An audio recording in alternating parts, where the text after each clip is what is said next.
High no income, God said, I want you to give it. That's right.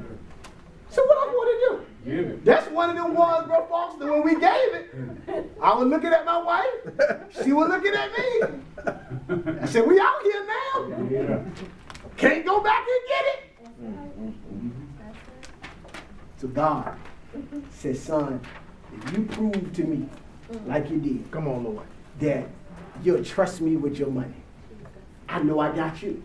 So now whatever it is that you want, just go get it, because I got you. Yes, so now we find out, Black, yes, sir, we got a 3,600 square foot house. Yes, sir. Brand new from the ground. Yes, sir. Paying less than mortgage, but who paying in rent? Why? Because God said I can trust you because I control you. My God. I still own a home in Virginia. God said I can trust you because I can control you. Yes, sir. So when I get ready to drive this Escalade, I don't want y'all to look at me funny because God can trust me because he can control me. Yes, sir. My God from Zion. And I'm going to get it, bro, man. I'm letting you know. Yes, sir. And I'm coming to pick the men up. We just gonna ride around somewhere. I don't even know where we going. It don't even matter. We just gonna ride. And every time we gonna stop and roll the windows down. Yes, and just wave at people. Yeah. You got enough room in there. Yes, sir. We gonna joy ride. Yes, sir. Smiling. We going. Then we gonna come and let Foster fry some chicken out to the fish. Yes, sir. I know you do. You ready right now? But God said, I gotta be able to trust you. Come on, teach. And if you give me your money, I know I got you. Yeah. So his thing to Abel was, Abel, I'm excited about you, not because of what you gave. I'm excited about you because of how you gave. Yeah. You gave it understanding that I'll supply anything you need when you trust me with your money. Mm-hmm. You gave it to me not telling me I got to feed my family. Mm-hmm. You gave it to me not telling me, but I got 80,000 bills. Mm-hmm. He said, I love the way you gave it to me because you're giving it to me in this magnitude. Let me know you trust me with everything you got. Let me help you. The Bible says this in Psalm 50:10. For every beast of the forest is mine and a cattle on 1,000 hills. God controls absolutely everything. Wow. So if I needed something, I ain't even got to go to the bank. All I got to do is say, God, hey, I think I need this. And he said, well, if I just got to add a couple of zeros to your bank account, I'll create it for you. Just because I love you. It ain't even going to be no glitch in the system. It ain't even going to be no out of balance issue. It's because I put it there. He'll do it, but we got to be willing to trust him with what's valuable to us. Trust him, though. Not trust Pastor Hinton. Now, God has blessed you by his grace to have a pastor that ain't going to steal. Amen. A pastor that's going to walk with integrity. Because I understand what I'm called to. Right. And ain't no dollar going to push me out of the way. Right. God been too faithful to me. Too faithful. To let a dollar get me. No, sir. Yeah. I'll let him give it to me. I won't take it. Y'all will catch that one later, too. So it's not, well, what the pastor done with the money? Teach it. I start tithing and he start driving an Escalade. Well, let me help you. Your tithe is not connected to my Escalade. Let me just go pick you up real quick. And for those coming whose tithes can be the Escalade, well, thank you in Jesus' name. Because Black, I can't get off this. Yeah, go because talk. When your tithe can buy your pastor Escalade, yes, sir, God can trust you. Wow. You ain't caught that yet. Because you're not saying, well, God, I'm going to get this so pastor can get the Escalade. But the tithe is going to be so much. You ain't caught it yet. You ain't caught it yet. Go ahead. Because he know, well, why am I going to let Black sell $1 million house? Because I can trust him. Yeah. That if I throw, 300 grand at him at one time, he ain't going to have no problem stroking 30,000. He ain't going to have no issue. That's right. His wife ain't going to be mad. No. She going to be high-five. Because you know what? She realizes 270 is still in the bank. You're teaching. So she excited. Go sell 3 of them. Amen. Take your time. Teaching. You need me to take the kids today? I got them. Amen. Oh, teaching. Teaching. I got them. And I do. Amen. And she does. In the name of Jesus. Amen. Whatever I need to do. But God said I can't just drop that kind of anointing on everybody because they haven't been proven that they're going to sow and give according to what I blessed them with. Yeah. Amen. But when you done prove yourself to God, and then God just say, I want to show off in the earth. All right, bulk night. Let me just let a relative you didn't even know existed send you a check for $30 million. Just because I want to show off in the earth to see if you won't put $3 million of it in the church. I know you're going to do it. Teaching. How can I say that, bulk night? Because it's been proven. Lord help me today. All right, when God can trust you with your money, he has control of your life. Lord, help me here. Yeah. Okay. So, everything that we have. Let's go to Proverbs 3. Let me just stick on this. I ain't even going to get off it. I'm going to just stay right here. Proverbs 3.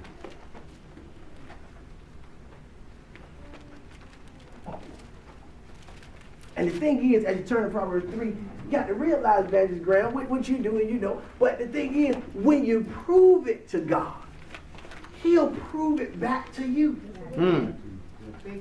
He'll show you, hey, my principle is real.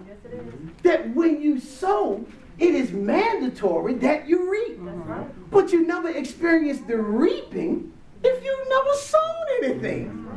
You want to talk about what God can't do, but if you've never tried him, how do you know? I'm a testimony. I got several witnesses in here, testimonies in here that have tried God. And he's actually giving them back more. It's actually happened. I'm not making up something that's some far out, fanatical thing. It's real life. I'm talking about stuff that you don't even understand. Well, Lord, I didn't even know that was supposed to be coming to me. Well, it's a principle. You got something in the ground. So I got to give something back to you. Well, Lord, how in the world I end up going to Hawaii this week? I ain't had no money to go to Hawaii. Somebody blessed you with a trip. Why? Because I done sowed something in the ground. God allowed me to reap something because of what I sowed. Oh, God from Zion. Okay, Proverbs 3, 9 and 10. He says, honor the Lord with thy substance and with the first fruits of all thine increase. So shall thy barns be filled with plenty, and thy presses shall burst out with new wine. God will allow, when you honor him, Proverbs 3, 9 and 10, when you honor him with the first fruits of your increase, he said, I'll give you back so much that your presses gonna burst out with new wine. I love it. I'll just say it without putting it right out there because I ain't trying to, anyway. I had some folks come to me and say, Pastor, look, I want God to bless me. And I already know I'm give. I just want to give the right way, in the right place, because I want to tap into a place with God. And I looked and I said, well, wherever you give, however you give, God gonna honor that. He gonna bless it. So you ain't got to worry. And he said, I just want to do it the right way, because I want God to bless what I'm giving. Wow. That's somebody that says, you know what? Even though I'm feeling what I'm giving, I want to give it because I know God can do something with it. Mm-hmm. So am I supposed to pay tithes on this, or is this an offering? Let God lead you. One of the principles Pastor like to teach is you tithe off your income. If it's connected to your income, you tithe. If you get some additional money to come from somewhere, you can pay a tithe on that, please do. But God will honor the offering from that, because that is an increase. That is something in addition.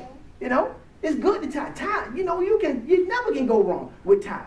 Pastor Hinton, I pay tithe. First thing we pay tithes on our gross income, what we get from the church, what she gets from her job. We pay tithes on gross income, and I pay a tithe when I get my tax return back. Mm-hmm. Now this is the thing. Technically, I've already tithed off that because I paid my gross. Yes, sir. Teaching. Wow. But then when the income tax comes back, I say, you know what, God? Let me put a little more on. Yeah. That's just me. Now, I ain't saying you're wrong if you don't do that, because if you pay tithe on your gross, you've already paid tithe on what you get back in your income tax. So, but just give an offering, let the Lord bless you. But my thing is, well, God, let me tithe for where I want to be instead of for where I am. So, I've been doing that for years, bro. Like, by His grace, even still. I'm trying to tithe on where I'm going.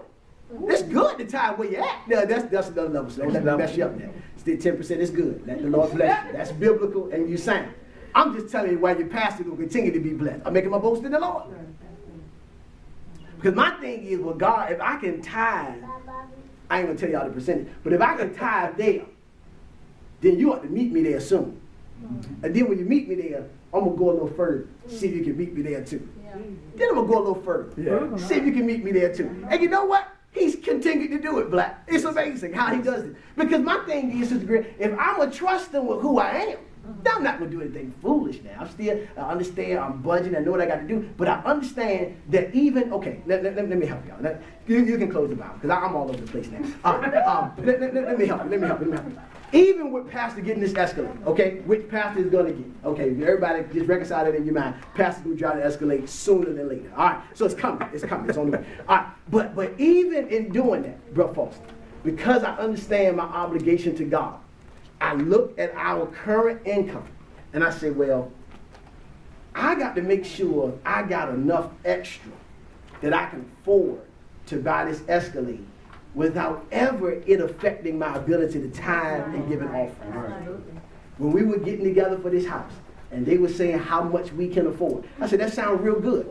But I'm letting you know there's a number we're not exceeding. That's right. Because the exceeding of that number taps into my ability to tithe and give a liberal offering. Right.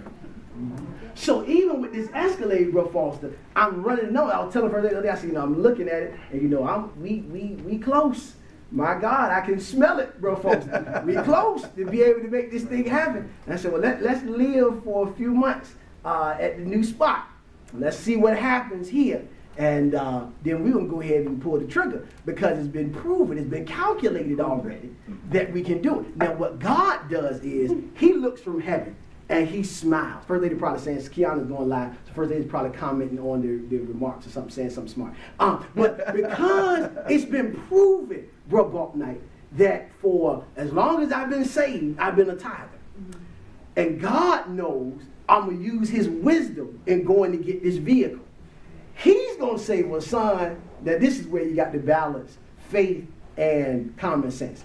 He's going to say, son, since you already know you can handle it, even though it might be a little tight for you, but you can handle it and still pay your tithes, your offering, pay your bills, I'm going to go ahead and bless you. Step out on faith and watch me come in and fill some spots where the tightness might have been. Now, this is the flip side of that. For those that have never proven God in anything, and they say, man, it's going to be tight, but I'm going to step out by faith. Let me let you know, you just cursed yourself. Yeah, don't do it. Don't do it. Not this time. Because you haven't proven to God that if it looked tight, you still going to cut your tithes check first before you pay your car note. Ooh, too deep. Well, Lord, what is that? You should never be in that situation. Let me give you some wisdom. You should never be in that situation that you got to say, am I going to pay tithes or eat?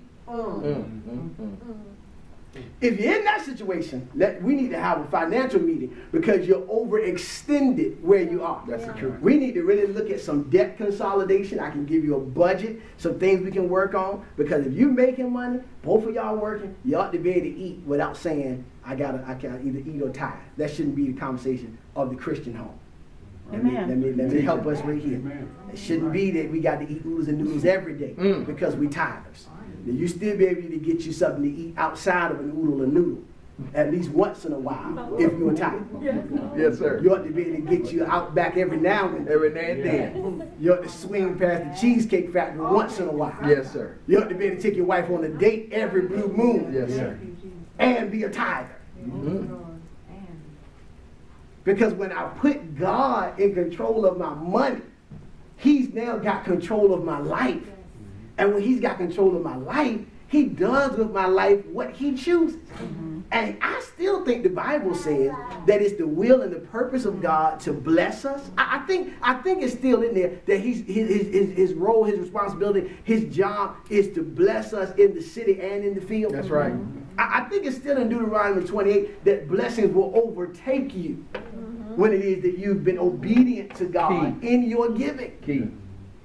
They will overtake you, which means blessings will run up behind you and knock you over. You'll be walking and all of a sudden you're on the ground. Why? Because a blessing just knocked me out.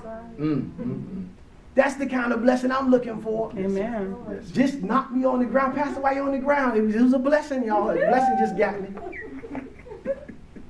Well, Pastor, why you rolling around? I'm rolling in a blessing, y'all. That's what I'm talking about.